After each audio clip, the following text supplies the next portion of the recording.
La filosofía es un conjunto de reflexiones sobre la esencia, las causas y los efectos de las cosas naturales, especialmente sobre el hombre y el universo. En el siglo II y IV a.C. se plantea el conocimiento de la realidad objetiva. En ese mismo periodo de tiempo se hace la búsqueda de los elementos esenciales del universo Arge, y la filosofía antigua, como actualmente se conoce, se divide en tres etapas: la filosofía antropológica, los grandes sistemas filosóficos y filosofía helenística romana. Entre los años 624 y 548 a.C.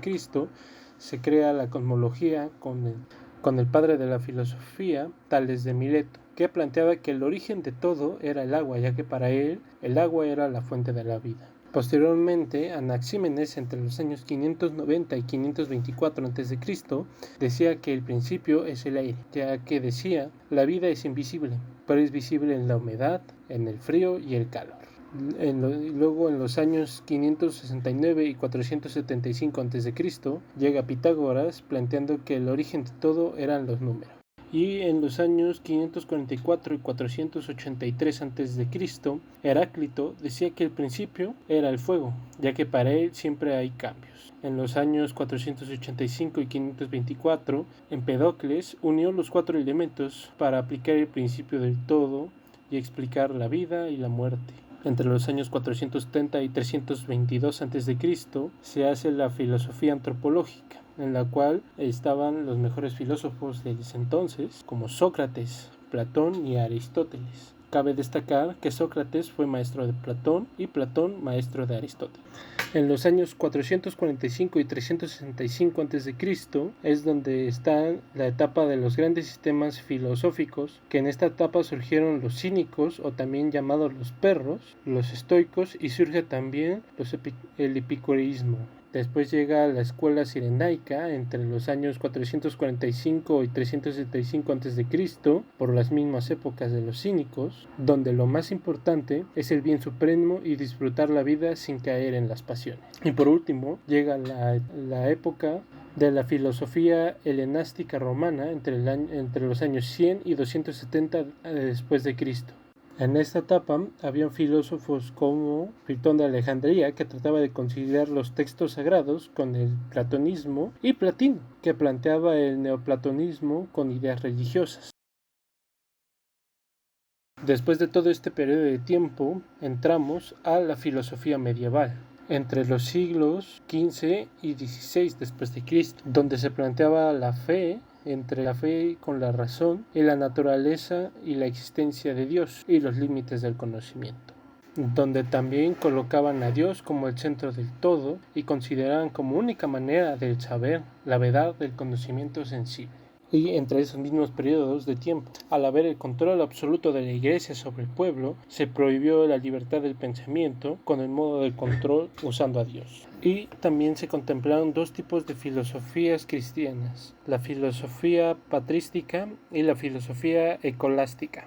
La filosofía patrística defiende la fe cristiana con argumentos platónicos, donde Agustín de Hipona cristianizaba el idealismo de Platón, cree y luego comprende, la cual comprende las ideas como Dios y lo sensible como nosotros. Después llegó la filosofía escolástica, la cual promovía a la Iglesia como un sistema científico, con Tomás de Aquino, que interpretaba la razón como natural de nosotros y la fe viene del conocimiento de Dios. Pero en su contraparte llega Guillermo de Ockham, que decía lo contrario de Tomás de Aquino. Planteaba que la Iglesia no tenía nada que ver con la razón y los universales son simples palabras que existen. Posteriormente, llegando a la filosofía moderna, que es entre el siglo XVII y a finales del siglo XX. En estas épocas, el enfoque de la filosofía cambia con girar en torno a la religión, en torno del hombre y sus propios conocimientos, donde también esta filosofía moderna, como se le hacía llamar, se divide en dos grupos importantes: el racionalismo y el empirismo. De parte del racionalismo llega René Descartes en el año 1696, con el pensamiento de que las ideas se originan en la razón, que al mismo tiempo da el origen a la duda metódica. Del empirismo llega John Locke en el año 1632, que planteaba que el hombre nace tabula rasa. Eso quiere decir que adquiere el conocimiento con la experiencia. Después, en el año 1685, George Berkeley plantea que el hombre aprende de sus percepciones. Y en el año 1711, David Hume plantea que el conocimiento del hombre es a través de las impresiones. Y en el año 1724 llega Immanuel Kant, que crea el cristicismo, planteando que los conocimientos empiezan con la experiencia, pero se emplean con la razón.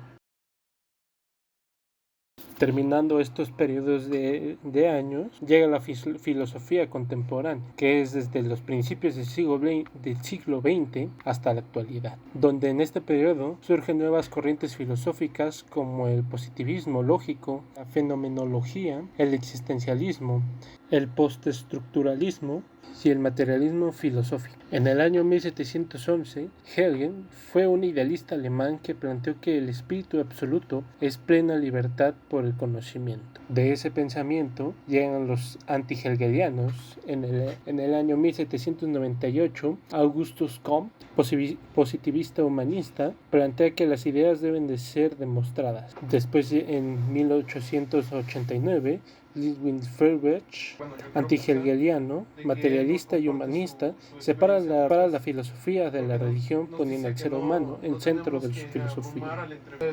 Posteriormente llega Karl Marx en el año 1810, materialista y comunista, criticando a Hegel y a su planteamiento, ya que para Karl el ser humano cambia según sus condiciones materialistas. Como último hegeliano, en el año 1844, Friedrich Nietzsche plantea la teoría del superhombre, donde predomina la voluntad del poder de la lucha por la existencia. Después, en el año 1859, Henry Bergson plantea que la intuición es la que nos permite conocer. Posteriormente, en el año 1889, Ludwig Wittgenstein presenta su teoría del análisis del lenguaje, precursor del movimiento analítico. Y en el año 1994, el epistemólogo Karl Popper presenta su tesis sobre la falseación, que es: toda teoría debe ser sometida a la crítica.